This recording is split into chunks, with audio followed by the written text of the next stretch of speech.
The biggest challenge in any relationship, guess what? Expectations. Expectations lead to disappointments. Every one of us have got an expectation from the other person. My husband should be like this, my wife should be like that, my son should be like this, my daughter should be like that, my friend should be like this, my neighbor should be like that, my society should be like this, my prime minister should be like that, my country should be like that. And every one of us have got that expectation, and when they are not the way you want them to be, that's when you start having dissatisfaction. The relationship will never actually work out. And we always search for that Mr. Perfect or Miss Perfect. The strangest factor is, am I Mr. Perfect? If I look at myself in the mirror, I'm not happy with myself. I have a lot of deficiencies. Early morning, I want to get up at 4 o'clock in the morning. I want to go for jogging. I want to work out in the gym. I want to spend every day 1 to 2 hours in reading a book. I want to help poor people. I want to work towards my goals. I want to make more money. I want to really go up in my career. And I know day by day, the days are ticking, but I'm far away from my goals because there are a lot of deficiencies. I'm myself so indisciplined. So there are a lot of areas in me which I need to improve. So when I'm not Mr. Perfect, how can I expect someone to be perfect? And by chance, if the other person is Mr. Perfect or Miss Perfect, what is the greatness of you in being good with them? Because they're always good. First and foremost thing is, you go across the globe, you will never find Mr. Perfect, you will never find Miss Perfect.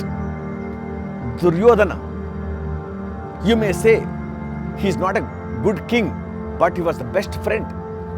Ravana, you might say he was not good, but he knew all Vedas, Upanishad.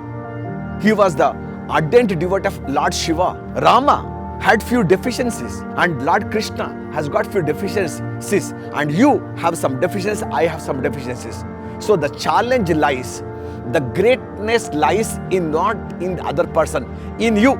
In spite of having deficiencies, are you willing to accept the other person the way they are? When you get married, or when you have a son, when you have a student, when you have a teacher, when you have a boss, when you have a colleague, when you have a subordinate, can you accept them what they are, as what they are? And thereafter, can you improve yourself?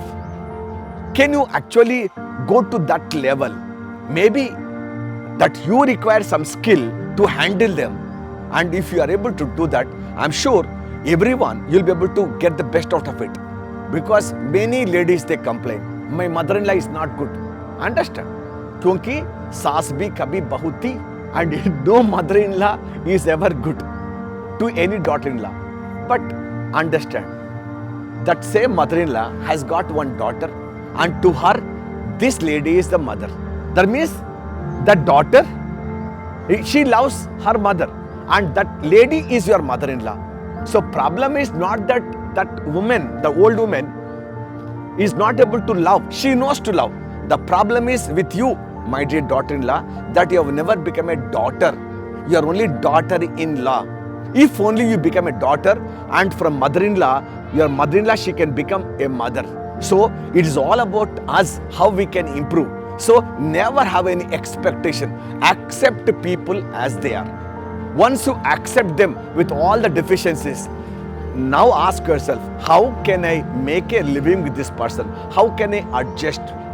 How can I, mend myself? How can I find a little bit of happiness? How can I take things easy in spite of they not being perfect? And thereby, day by day, you will grow. You will go to a better place. The thing is, if I am not okay with myself, with my daily routine, with my discipline, with my character, and with myself, it is not fair to expect any other person to be the way you want them to be. And imagine that you always say, no, this person is not the way I want them. So even somebody says, no, I am perfect. Imagine everywhere across the globe, Every person whom you see, all of them are looking like you. They talk like you. They act like you. How boring the whole world will be there. If I go across, there I see one Jaisima, there I see one Jaisima, there I see one Jaisima, there I see one Jaisima. Everywhere I only see Jaisima, Jaisima, Jaisimas. How boring the whole world is. Have you seen a flower bouquet? If you have seen it, one yellow flower, one white flower, one pink flower, right? All of them, they going to make the bouquet so beautiful. Similarly, people with different colors, with different characteristics, different disciplines, different behaviors make this world very interesting, exciting, challenging as well. So wonderfully, okay, you have to accept that when God created this bouquet of human beings, right, He created people with different characteristics. So accept them the way they are. And then now you just see, how can I get that work done from that person? How can I make him to do the way I want that person to do? In the process, you are going to grow, and that's how you are going to have a lot of peace and comfort. And then I will tell you, as a mother, as a father, as a brother, as a neighbor, as a husband, as a wife, you will find the other person who was looking so boring, so dull and so bad till the other moment, from now they starts looking very good to you, right? Because they didn't change, but you have changed, right? Because you have learned to accept. So learn to accept people as they are, and then try to improve yourself, and there lies happiness. And that's how we can make any relationship work. What do you think? Jaisima signing off. Bye bye.